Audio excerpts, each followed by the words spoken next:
Nonton RCTI ya di aplikasi RCTI Plus. RCTI Plus.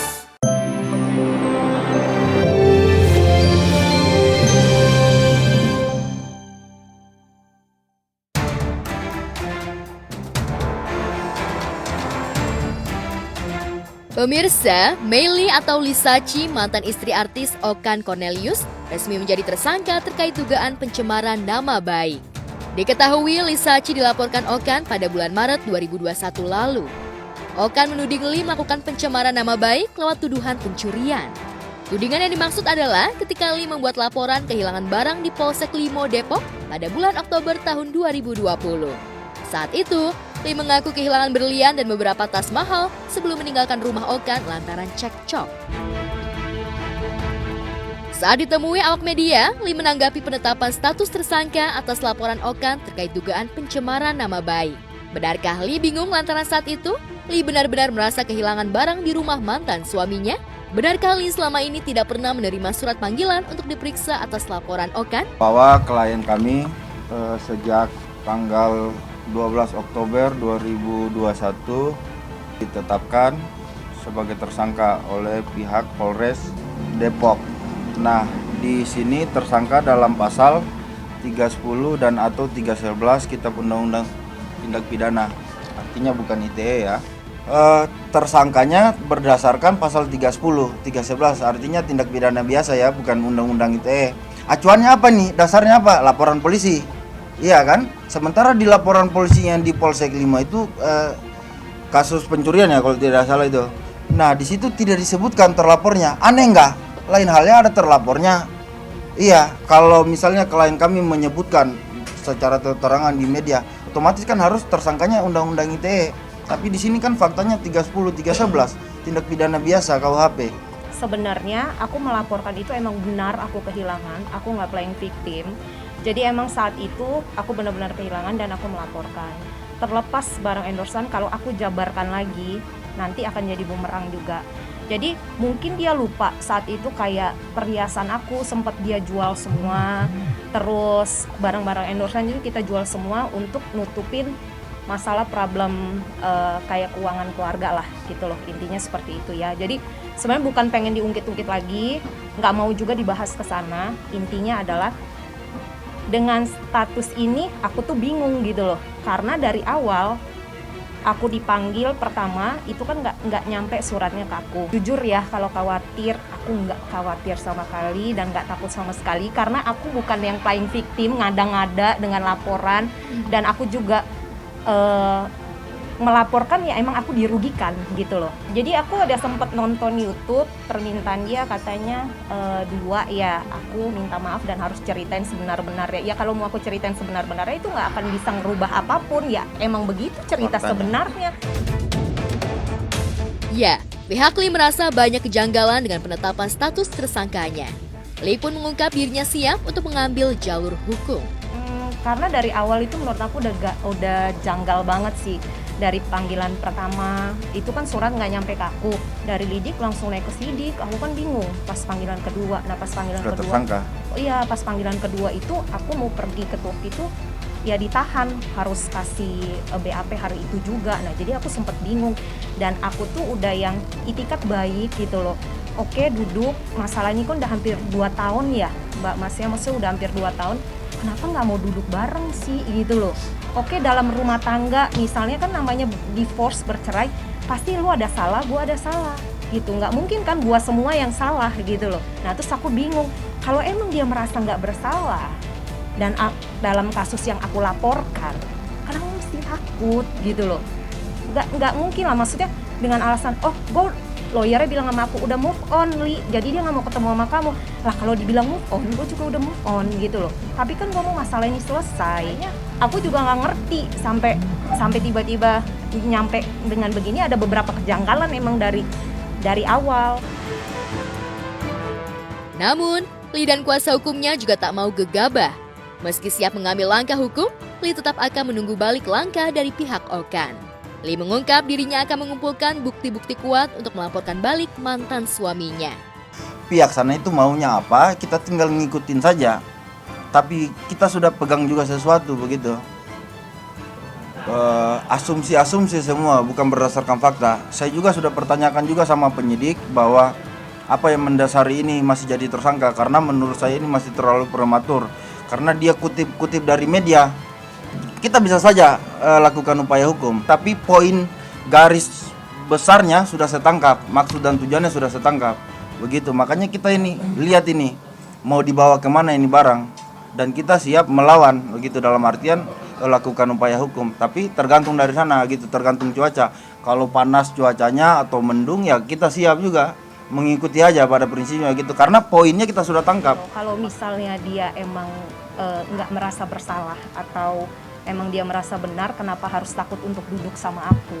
Nah, itu juga dari pihak Kanit dan penyidik udah berusaha banget untuk nemuin aku sama dia, tapi dari pihak sananya nggak pernah mau gitu loh, nggak pernah mau duduk bareng. Jadi emang aku nunggu momen dia sampai benar-benar bisa duduk gitu, face to face gitu sama aku.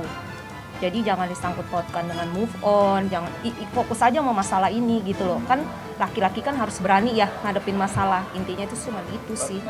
Sedih sih pasti lah ya, maksudnya udah selama hampir 2 tahun nggak selesai-selesai.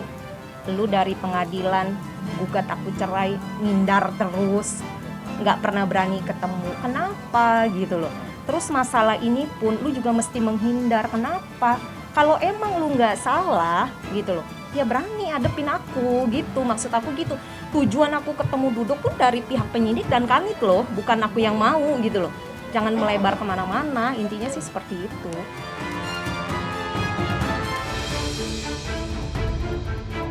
Pemirsa, terdakwa kasus dugaan pengancaman dengan kekerasan IGD Ari Astina alias Jering kembali menjalani sidang agenda eksepsi. Kuasa hukum Jering, Sugeng Teguh Santoso, mengungkap pihaknya akan mengajukan eksepsi atau keberatan atas dakwaan jaksa penuntut umum.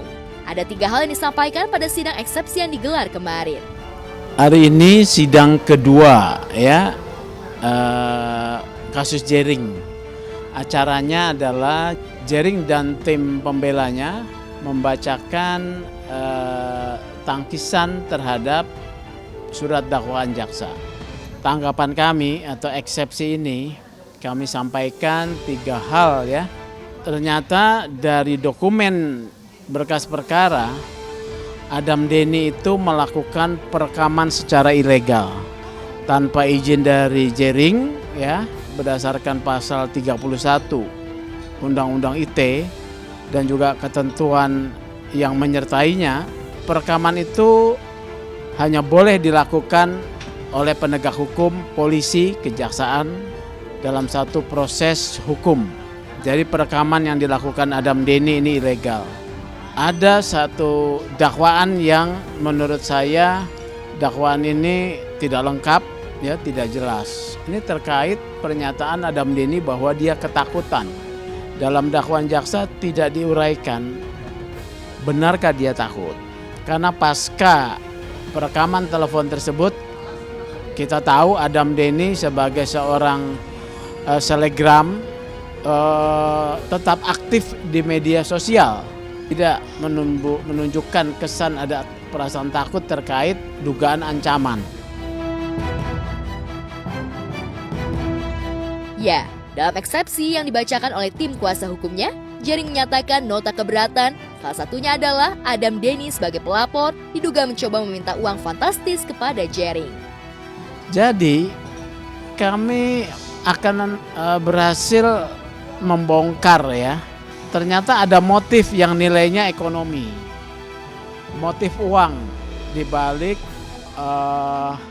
tindakan Adam Denny mengajak Jering berdiskusi, kemudian sampai pada perdebatan dan perekaman, sampai kemudian dilaporkan yang seharusnya bisa melalui satu proses mediasi dan mengambil langkah restoratif justice.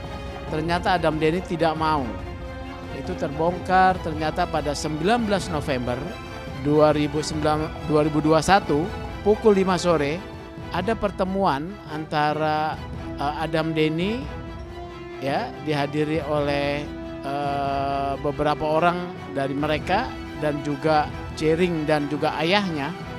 Adam Denny meminta uang 15 miliar untuk mencabut perkara tersebut.